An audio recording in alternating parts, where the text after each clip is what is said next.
So, PlayStation just announced on Twitter that Ghost of Yōtei, the sequel to Ghost of Tsushima, is available for wishlist, and the replies in it are as great as you would expected them to be, especially since we discovered that the lead voice actress is a political activist who's absolutely unhinged, has made tweets hating on white people, and just overall hates gamers. I don't care how awesome you think they are as a human being.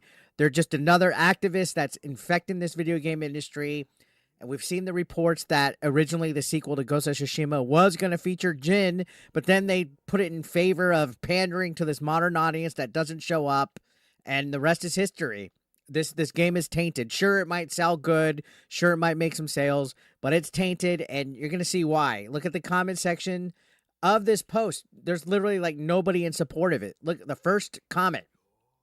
Given the current cultural climate and the fact that you've decided to choose an unattractive female lead, I'm in wait-and-see mode. You had a sale, guaranteed sale, in fact. I had the platinum trophy for the first game and couldn't wait for the second. Now I'm not so sure. And they just go on. They just go on to talk about it and write this huge thing telling them good luck.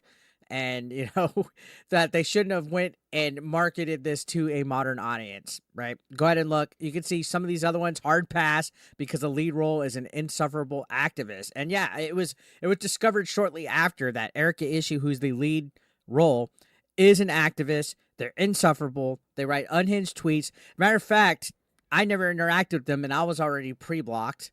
And they have everybody that's a right-wing grifter blocked ahead of time. That's going to do wonders for the game, right? Imagine that you're the lead role in the game and you already have half of the people that make content blocked.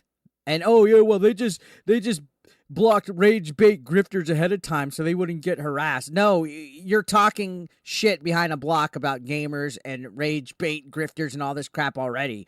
You might as well be a Kotaku journalist because you're no better than them. And on top of that, she was part of all kinds of like weird trans activism and bullshit. It's just the typical nonsense that we're starting to see invade the gaming industry. And nobody likes it. Nobody fucking likes it. Too woke, I'll pass. Next game, please. This DEI shit, no thanks. Ghost of Yōtei.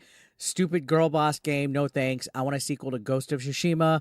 Ghost in the sales charts more like it, bruh. Shit's gonna flop like Concord. Watch. They, them, samurai, LOL, F off.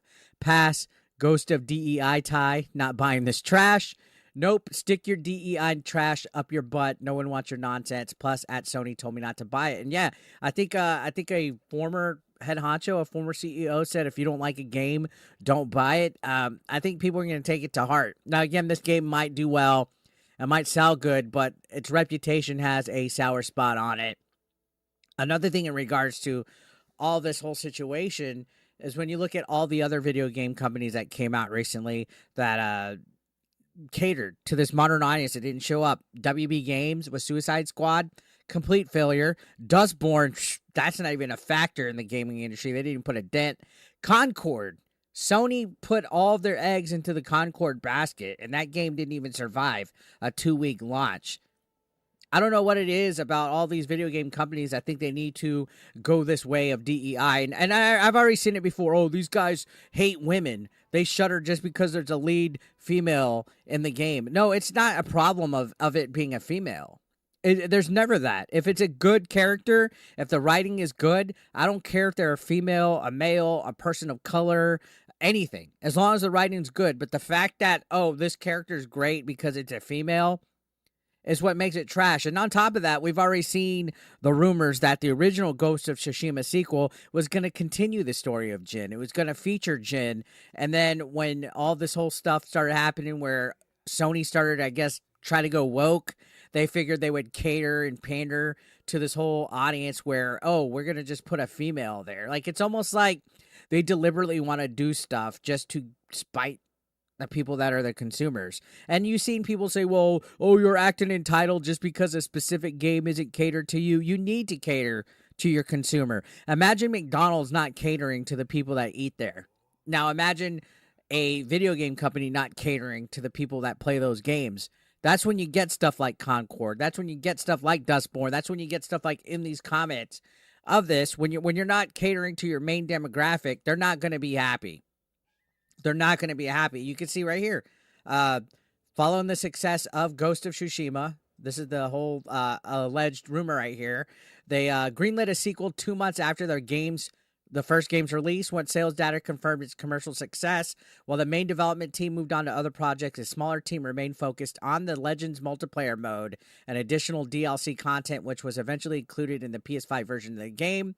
Originally, it was intended to continue the story of Jin Sakai. However, in Ghost of Yōtei, the heroine is a new character named Atsu. The report indicates that Sucker Punch utilized the assets they had initially created for the sequel to develop this new project within the Ghost of Tsushima universe. So they had all this game being developed and worked on since Ghost of Tsushima came out.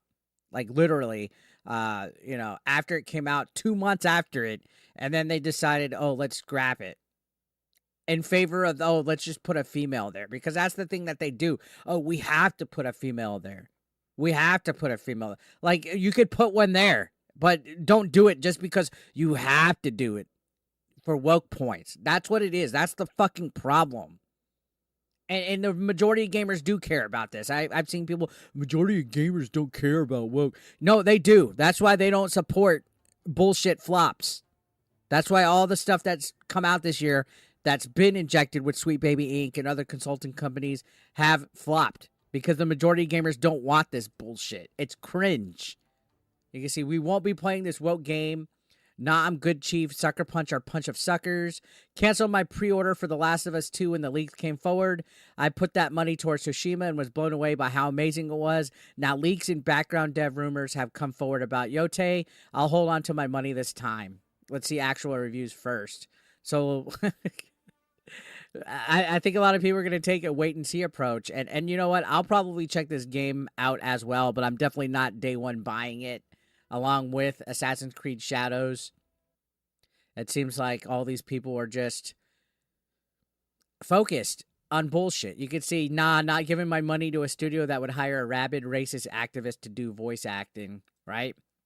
Again, I made that video about Erika Ishii, and a lot of her, I guess, supporters were coming out attacking people, being upset and crying that we dared have a bad thing to say about Erika Ishii, right? Oh, you guys are just attacking. You guys just hate females.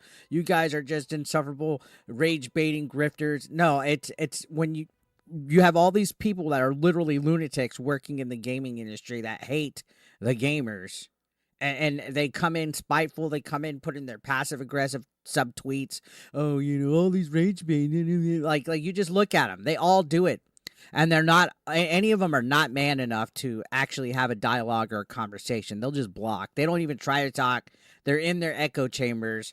And this is what happens. I bet you if she wouldn't have blocked people, if they would have just kept the game going, they wouldn't be getting this amount of backlash about it.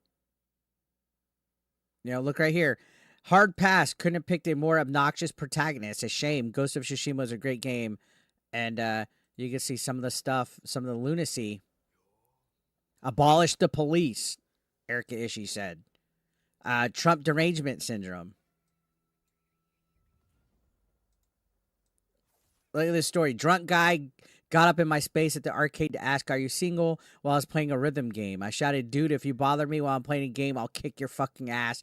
As my girlfriend and a femme fatale walked up to flank me. Haven't seen him since. Like, this is giving Alyssa Mercante vibes. Somebody that's just insufferable. Trump derangement syndrome. Probably Grum's derangement syndrome. Obviously has a problem with fucking people talking about wokeness in their books or in their videos or in any of their content because she pre-blocked a lot of people.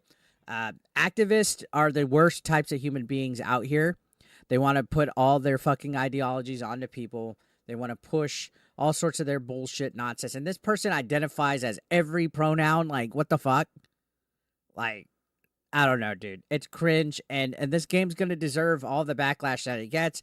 And you hate to see it, honestly. You hate to see it, especially after how wonderful Tsushima was. But, again, I guess Sony didn't learn their lesson. And maybe it's a little too late for them.